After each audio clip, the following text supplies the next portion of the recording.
What is going on? Welcome back to the channel. Today we're going to talk to you about Lucid. Go over some of the data points, what's affecting it today, and go over everything else you need to know. But first, make sure to hit that thumbs up. And with that, let's get right to it. So Lucid is down 2.73%, largely just piggybacking off of the kind of broader negativity that's coming out, and a lot of that is stemming actually from the recent data that came out first thing associated to mortgages. So came in the 30-year mortgage at 6.93. So a lot of analysts are taking this and ultimately saying that because of these higher rates, it is going to reinvigorate inflation. So I think it's just honestly too much. People have too much time on their hands to try to figure out some way to incorporate inflation almost on a daily basis. So it's kind of crazy, but we also do have the FOMC minutes coming out shortly, so that one hopefully should reconfirm what the market's been feeling in regards to rate cuts and also inflation in general. But I think Lucid is it's doing still fairly well on a technical standpoint. A little bit of a pullback is nothing really to worry about in my opinion. So day low of $3.37, $3.51 the high. No news, no SEC filings associated to Lucid, and most likely they won't be putting out any official news up until their earnings on a side note, and so that'll be a good next week. But one thing I do want to bring up, a lot of people have actually been kind of referring to 13 Fs, and one very comical one is Morgan Stanley. So Morgan Stanley between Q3 and Q4 did increase their position by 46.45%.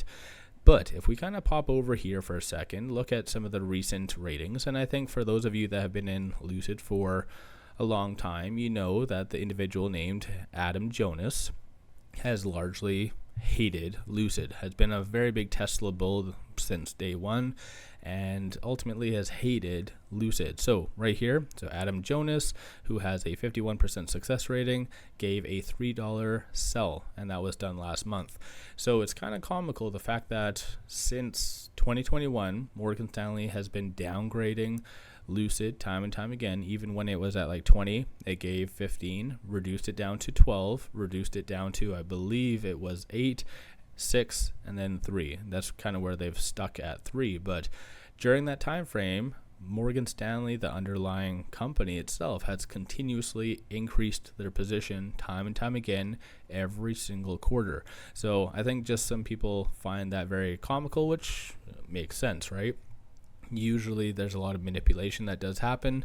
A lot of analysts just come out, give very crappy ratings just to kill the stock, just so they can buy it cheaper. So let me know your viewpoint on that. But despite no actual news itself, there was shorts. So shorts right now are returning 983,000 shares. 19.45% of the free float is being shorted. Works out to be 231.71 million shares overall are being shorted. Cost of borrow average 1.06. So this, piggybacking off of yesterday, which shorts returned just shy of roughly like 4 million shares, is definitely something to take note of. And even if you are one of those individuals that likes to look at trends, well, shorts definitely are starting to return.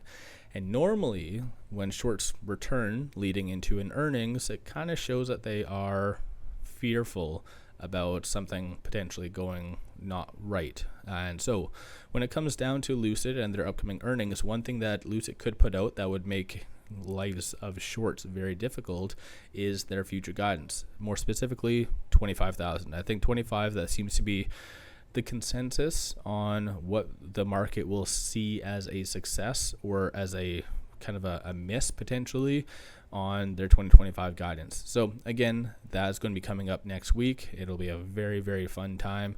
Side note, hopefully everyone can actually hear me. So I'm not at home right now, but using alternate mic. So hopefully the audio is good on a side note. But the only thing actually on a side note that I did want to bring up was this. So it was posted by Lucid Air. We already do know that Four Seasons, I think it was announced like almost a year ago, that they, alongside I think Saks was also noticed, kind of announced at the same time that they were participating in kind of a test drive kind of scenario where anyone staying at select Four Seasons locations would get to, I guess, as long as they reserve it, book and drive an Air, which I think is kind of unique. So this one was updated, so it looks like the Nashville property is participating in that. So I think that's kind of good stuff. No real reason to buy Lucid or sell it because of this, but I think this just adds to the level of just marketing, word of mouth, and that's what Lucid really does want. But aside from that, looking at options, 867,000 in calls, 335,000 in puts. 57% of all the options being done today are bearish in nature. Of the call options, there seems to be a consensus for it to be above 4, and that's even encumbering their earnings, which is next week. A little bit of a pocket for it to be above 6 for next week as well, so you see that. And then bears are anticipating for it to be sub 250, so should be a very fun week. But these are all the actual transactions that are occurring on the secondary market above $100,000.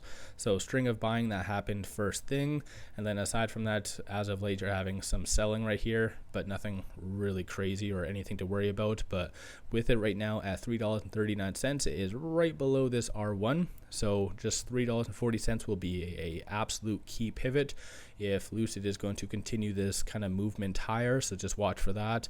$3.64 and then $4.03 are going to be the next strong target / resistance, the next following levels. So just kind of watch for all of that.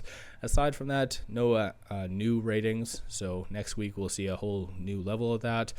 Closer to next week, so most likely this weekend, I'll go over same type of video that I always do, go over some expectations, but I'll be a lot more specific to earnings and what exactly people and the market is looking for. But on the actual chart itself, like I said at the beginning, even though it is pulling back, I think that's kind of good, because even if you can see right over here, it is rather overbought. So a little bit of consolidation I think is good. It'll actually help reset the technicals a little bit, but as of right now, it's still above all the key pivotal moving averages and everything else. So not really much negatives to bring up about Lucid for the actual chart itself. So let me know your thoughts on Lucid. Are you buying? Are you selling?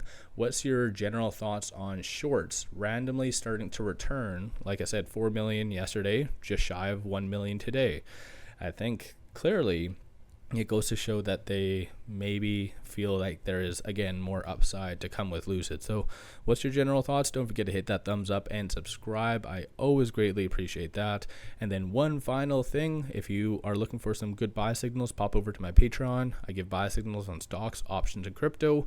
Many of them have been absolutely on point and bangers. Definitely worthwhile to pop over there and take a look. With all that, appreciate all of you watching.